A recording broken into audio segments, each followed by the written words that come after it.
खुलुमबाय। गिबियावनो बयनिसिमबो गाहाम हामलायनायखौ जासिहरग्रोबाय। दिनैनि प्राइम 24 हेडलाइन स्टुडिय'आव धेमाजि जिल्ला सानजारि नोगोरनिफ्राय उफ्रा रादाबखौ फरायदों आं रमेन बर'आ। दिनैनि उफ्रा रादाबाव दं पुर्निमा बसुमतारी आरो हायना स्वर्गियारि गोमानायनि जाथाय। क'क्राझार जिल्लानि आवदां ओनसोलनि ब्रह्मपुर गामिनि सानसुमा बसुमतारीनि आंगो बिसि पुर्निमा बसुमतारीया गोमानानै दं। फोरमायनाय बादिब्ला पुर्निमा बसुमतारीया थांनाय 16 नभेम्बर खालार खालिनो न'आव रावबो गैयै समावनो बिमायंनि न'आव थांदोंमोन। नाथाय दुखु गोनां बाथ्रा, बिथाङा दिनैसिमबो न'आव सफैफिनाखै। बिथांखौ गोमानानै दं होननानै न'खरनि सुबुंफोरा जोंनिसिम खौरां हरदों। मिथिबावनाय बादिब्ला पुर्निमा बसुमतारीया बिमायंनि न'आव आलासि जाखांनानै 2 साननि उनाव फैफिननाय समाव बिमायंआ बिखौ गारियाव दैखांनानै हरदोंमोन। नाथाय साननो गोनां बाथ्रा दि बिथाङा न'आव सफैफिनाखै। बहा थांखो, बहा मा जाहैखो, माबोरै गोमाखो बेनि जेबो उदिस मोनाखैसै। दा बिनि 4 बोसोर बैसोनि उन्दै फिसाजो निया बसुमतारीया बिथांखौ नागिरनानै गाबगासिनो दङ आरो बिनि फिसायजों लोगोसे न'खरनि सोद्रोमाफ्रा बिथांखौ दा नागिरगासिनो दङ।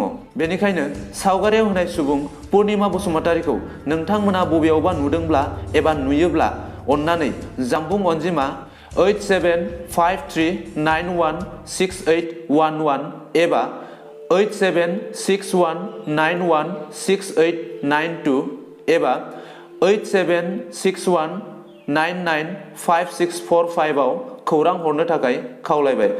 बे रादाबखौ दैथायहरदों कारिगावनिफ्राय रबिनाथ नार्जारी आरो बिकास गयारिया।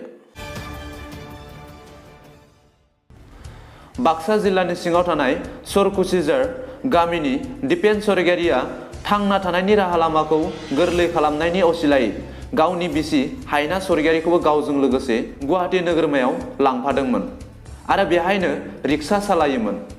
मिन्थिनाय बादिब्ला हायना स्वर्गियारियाबो नोगोरमानिनो दाबसे जायगायाव सासे मुसलमान हेडमिस्ट्रिनि हेल्पार हिसाबै खामानि मावदोंमोन।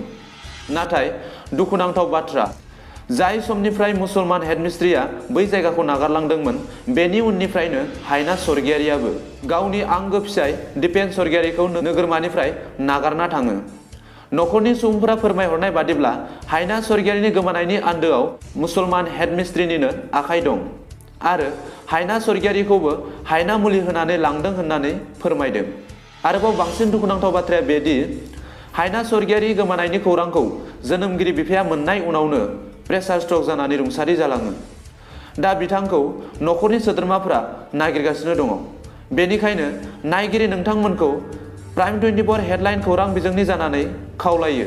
सावगारियाव नुनाय हायना स्वर्गियारिखौ नोंथांमोना बहाबाफोर नुदोंब्ला एबा नुयोब्ला जानबुं अनजिमा 8471912016 आव खौरां हरनो थाखाय खावलायबाय।